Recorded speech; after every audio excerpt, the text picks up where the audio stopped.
নবান্ন বনাম নির্বাচন কমিশনের সংঘাত চরমে। সোমবার দুপুর 3টে পর্যন্ত ছিল ডেডলাইন। রাজ্য সরকারের 4 অফিসার সহ মোট 5 কর্মীর বিরুদ্ধে এফআইআর দায়ের করার সুপারিশ করেছিল নির্বাচন কমিশন। তাদের সাসপেন্ড করার সুপারিশও করা হয়েছিল। নির্ধারিত সময় পেরিয়ে যাওয়ার পর সোমবার রাজ্যের মুখ্য সচিব কমিশনকে যে চিঠি দেন তা থেকে স্পষ্ট কোনো কর্মীর বিরুদ্ধেই কোনো কড়া পদক্ষেপ করেনি রাজ্য সরকার। অর্থাৎ ভোটের কাজে অনিয়মের অভিযোগে নির্বাচন কমিশন যে 4 জন অফিসারকে সাসপেন্ড করার নির্দেশ দিয়েছিল তা এখনও মানেনি নবান্ন। তবে হ্যাঁ, আগের তুলনায় সুর কিছুটা নরম করে এবং কৌশলগতভাবে দুজনকে ভোটার তালিকা তৈরি বা নির্বাচনী কাজকর্ম থেকে তুলে নেয়। আর সেই আজ্ঞা অমান্য নিয়েই এবার রাজ্যকে জবাবদিহির মুখে ফেলল কেন্দ্রীয় নির্বাচন কমিশন। জানা গিয়েছে বুধবার বিকেলে মুখ্য সচিব মনোজ পন্তকে দিল্লিতে হাজিরা দিতে বলেছে কমিশন। মুখ্য সচিবকে তলব করে নির্বাচন কমিশনের তরফে পাঠানো হয়েছে নোটিশ। জানা যাচ্ছে বুধবার বিকেল 5টার মধ্যে মুখ্য সচিবকে দিল্লিতে কমিশনের মুখোমুখি হাজির হতে হবে। ঠিক কি হয়েছিল? দেশজুড়ে এসআইআর বা নিবিড় ভোটার তালিকা সংশোধনের কাজ চলছে। এই কাজে রাজ্যের 4 নির্বাচনী কর্মী এবং 1 অস্থায়ী কর্মীর বিরুদ্ধে পক্ষ গাফিলতির অভিযোগ ওঠে। সেই ভিত্তিতেই জাতীয় নির্বাচন কমিশন তাদের সাসপেন্ড করার নির্দেশ দেয়। বলা হয় অভিযুক্তদের বিরুদ্ধে এফআইআর করতে। নির্বাচন কমিশনের তরফে জানানো হয়েছে ওই 4 আধিকারিকের বিরুদ্ধে 1950 সালের জনপ্রতিনিধিত্ব আইন অনুযায়ী ব্যবস্থা নিতে বলা হয়েছিল। যদিও কমিশনের এই ভূমিকার সমালোচনা করে প্রকাশ্য সভা থেকে মুখ্যমন্ত্রী জানিয়ে দেন কোনো কর্মীকে সাসপেন্ড করা হবে না। এমনকি ভোট ঘোষণার আগে কমিশনের এই তৎপরতা নিয়েও প্রশ্ন তোলেন মমতা বন্দ্যোপাধ্যায়। আমার দুজন অফিসারকে নোটিশ পাঠানো হয়েছে, কিনা তাকে সাসপেন্ড করা হলো।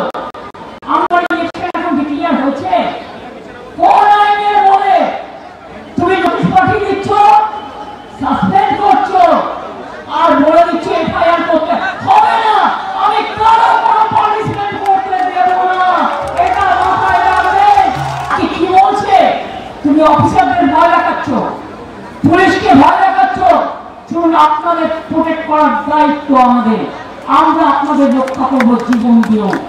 এখন ইলেকশনের অনেক দেরি আছে, 8 মাস দেরি আছে। এখন থেকে সাসপেন্ড করতে শুরু করছেন। হরিদাস চক, কিচনার চক, বিজেপির বন্ডেড নেবারে না, বিজেপির বন্ডেড নেবার। তুমি তোমার ক্ষমতা জানো না? অমিত শাহ দেখো চেয়ারে বসে। এরপরই কমিশনের সিদ্ধান্ত না মেনে রাজ্য প্রশাসন ওই কর্মীদের বিরুদ্ধে শাস্তিমূলক পদক্ষেপ না করে শুধুমাত্র দায়িত্ব থেকে অব্যাহতি দেয়। শাসক দলের ধারণা ছিল 4 জন অফিসারকে সাসপেন্ড করলেই অফিসার মহলে ক্ষোভ শুরু হয়ে যাবে, তাই আপাতত সরকার অনড় থাকে। আবার নির্বাচন কমিশন যাতে এখনই আর কড়া পদক্ষেপ করতে না পারে সেজন্য অভ্যন্তরীণ তদন্ত হবে বলে একটা দীর্ঘমেয়াদী করে ঝুলিয়ে রাখলো।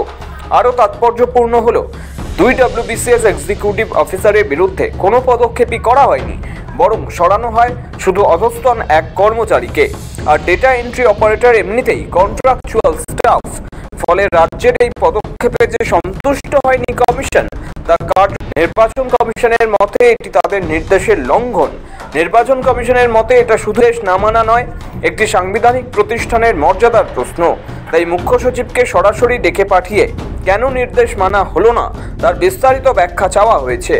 গোটা ঘটনাকে কেন্দ্র করে রাজ্য ও কমিশনের সম্পর্ক নিয়ে জটিলতা আরও বাড়তে পারে। এখন দেখার মুখ্য সচিব কমিশনের ডাকে সাড়া দিয়ে দিল্লিতে হাজির হন নাকি রাজ্যের তরফে অন্য কোনো পদক্ষেপ করা হয়। ব্যুরো রিপোর্ট, সময়, কলকাতা।